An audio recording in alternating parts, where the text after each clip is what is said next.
是不是自由了？我是不是自由了？多谢上官，多谢各位！我迫不及待要去逛逛东市，吃一碗肖家馄饨，我买套像样的衣服，然后去林客坊快活快活。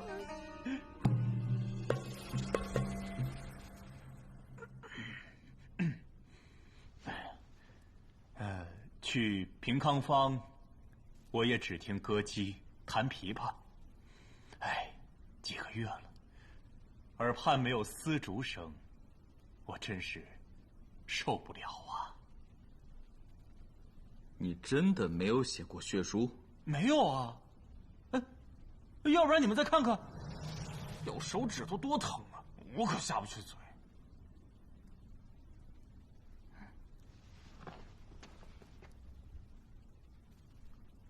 写下你的名字。啊？为什么呀？哪那么多废话？这是你问为什么的地方吗？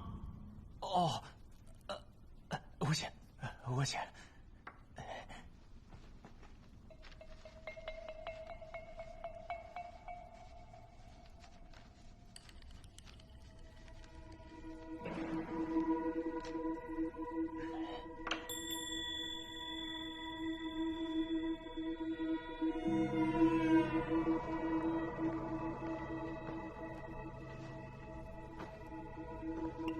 那3个女子为何要囚禁你？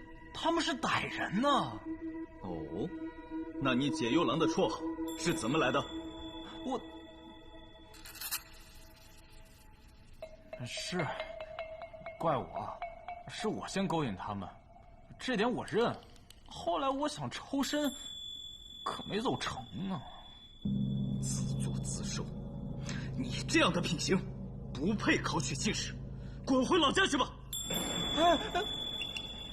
他一下笔便知，那血书绝不是他写的。不过我想说的是，写那血书之人一定是读书人。哦，用写字还能写那么端正，不太容易的。明白了，辛苦了。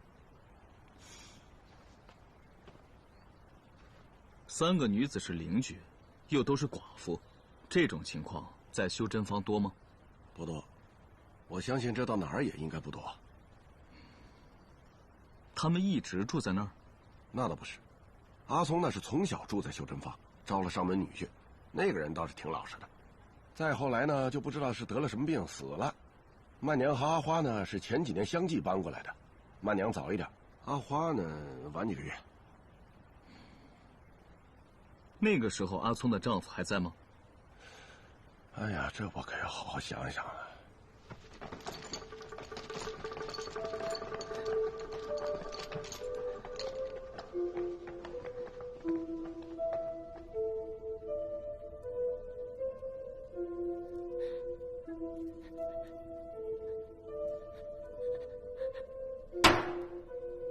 煌煌京师，竟将人囚禁为奴，尔等该当何罪？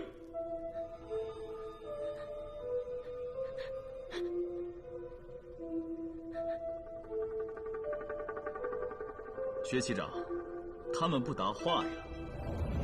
刑罚伺候！刑罚伺候！我是主谋，地下密室是我家的，囚禁谢柔的主意也是我出的，与他们2人无关。让曼娘和阿花搬来做你的邻居，也是你的主意吧？你丈夫是怎么死的？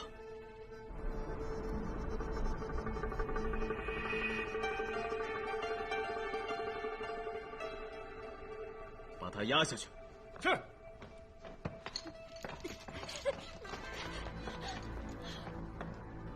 曼娘，你武艺不错，手上有几条人命啊？也压下去。是。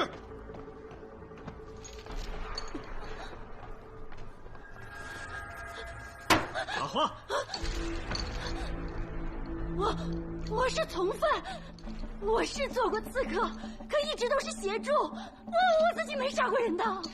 我若没有掌握证据，能让你单独留下来吗？阿聪的丈夫是你杀的吧？不是我杀的，是曼娘。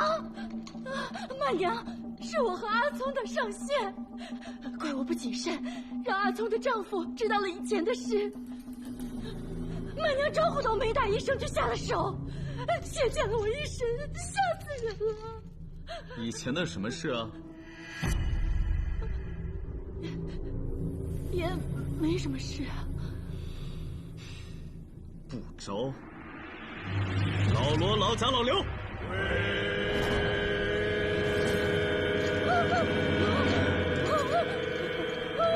我招。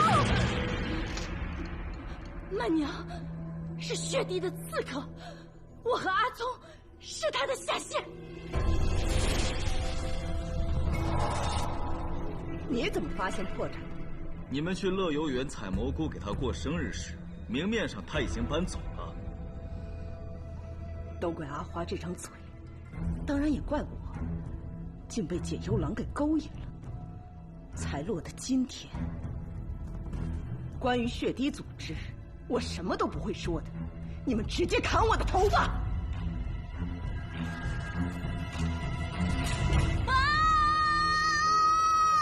哎呀，樱桃，你是女侠，救苏明的时候，你连死都不怕，还怕我老费这区区银针？哎，不许动，不许动！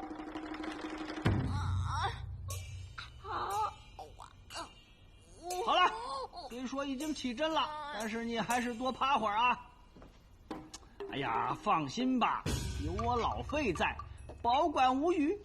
哎呀，樱桃拼尽全力才护我周全，那一男一女2个刺客武功了得呀。可是我思来想去，我想不明白，我苏明没有仇家呀，这是什么人要杀我？哎，怎么都跟刺客干上了？那3名女子虽武艺平常，但已确定是血滴的刺客。武艺平常，那顶多算个鞭子。何为鞭子？所谓鞭子嘛，就是血滴中的刺客，也不算刺客，他们可以自行发展下线，但只有1对1的上限。若是他们和上线失去联络，那么就成了弃子，永远也找不到组织了。这血滴中的核心刺客呀，要么是武功高强，要么是身怀绝技，还有就是下毒或是幻术的高手。总而言之，他们的共同特点就是个个傲慢无比。像烽火燎城、墨影幽燕这样级别的刺客，那自然有各种买卖慕名找到他们。可如果被刺杀的对象是普通的无名之辈，即便给他们再多的钱，他们也不会亲自动手。这样就有了鞭子替他们干点杂活，也有师傅把徒弟培养成鞭子的先例。我说老费啊，这你倒是了解得挺清楚啊。那当然，毕竟我给墨影老贼治过伤啊。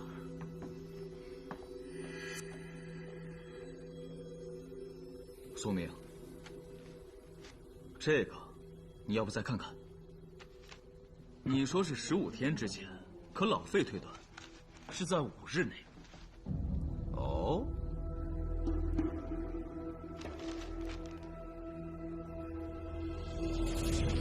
这血字甚麻，如蚯蚓走泥纹。当时虽是乍一看的判断，现在看来无误啊。像这等完全干透了还发脆的，应至少是15日了吧？苏明，你跟狄公学的确实不错，有人犯案留下痕迹，定逃不过你的法眼。但若说起人血，那大概还是我老费见得多吧。我说不出5日，那是我闻出来的，你试试。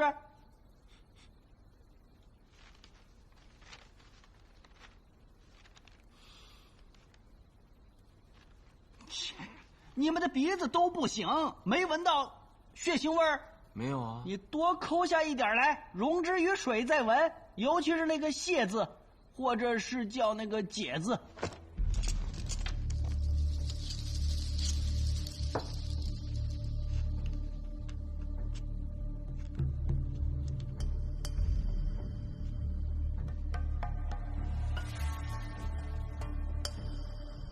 你看前面“救命”二字，明显浅于后面的2字。这是因为刚写的时候写稀，所以需要不断的咬破指尖。你看，写到后面就咽如朱砂了。恩师孙思邈曾说：“人血离体3日泛腥，5日生腐。”你现在再闻闻水中之血。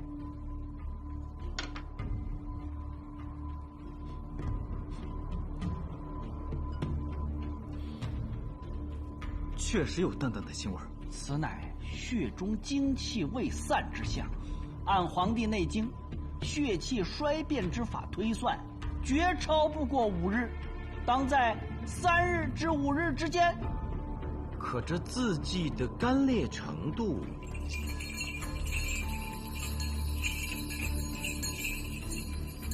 哦，我明白了。近日长安的雨师都在求雨，而雨是今日午后才下。那件袍子一直挂在生鲜里，袍子遭风吹日晒，加速了它的风干，才导致这只写了几日的血书看上去像是有半月之久。哎，这就对了。多谢费老神医纠正了我的误判。不至于，不至于，咱都是一家子人了，行此大礼，我还怕折寿呢。以后有什么不明白的地方啊，问我随时指点1、2啊。行了，都坐下吧。甭管15日还是5日，两边线索都断了。不是还抓了3个女刺客吗？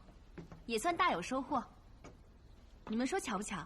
今日我从公廨出来，碰到了英雄楼的侯掌柜，我便点了他们家几道最拿手的菜，应该一会儿也送到了。我们小酌几杯如何？哎，小酌好啊，小酌可以舒筋活血，正好能让我的药好得快一点。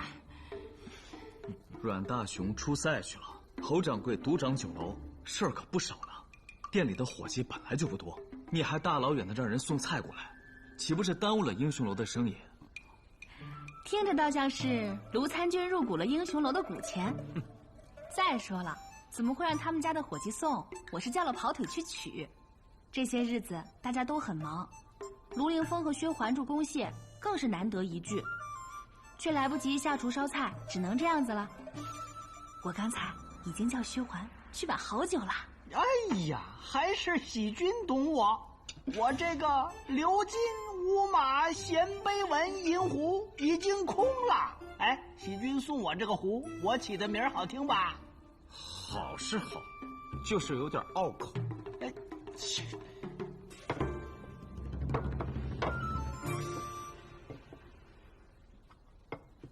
按照原本的计划，明日正该入修真坊理案，希望能找到一些有用的线索，故我今日就不喝了。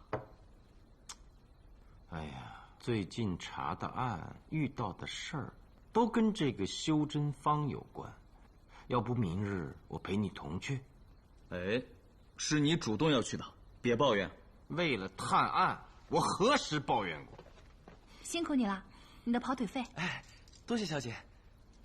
实不相瞒，我做跑腿啊，已有半年多了，还是头一回送饭食。这来的时候我就在想，是谁这么有钱，就几道菜是要从开远门外穿半个长安城送来。殊不知，你要宴请赫赫有名的嫡公弟子。哦，我见过卢参军，入坊办案威风凛凛，对咱老百姓又和善。我这一趟跑腿啊，可是值了。给，这是卢参军赏你的。谢谢小姐，谢谢陆参军。那你们慢慢吃，我就先走了，还有东西要送呢。告辞。为官者能得到百姓的认可，那是最开心的事儿。今晚要不多少的喝点，小酌不耽误明日入方立案。那就小酌。小酌。我老费平生最讨厌小酌二字，处处透着矫情。你俩小酌啊，我与诸君痛饮。既喝酒当痛饮。走吧。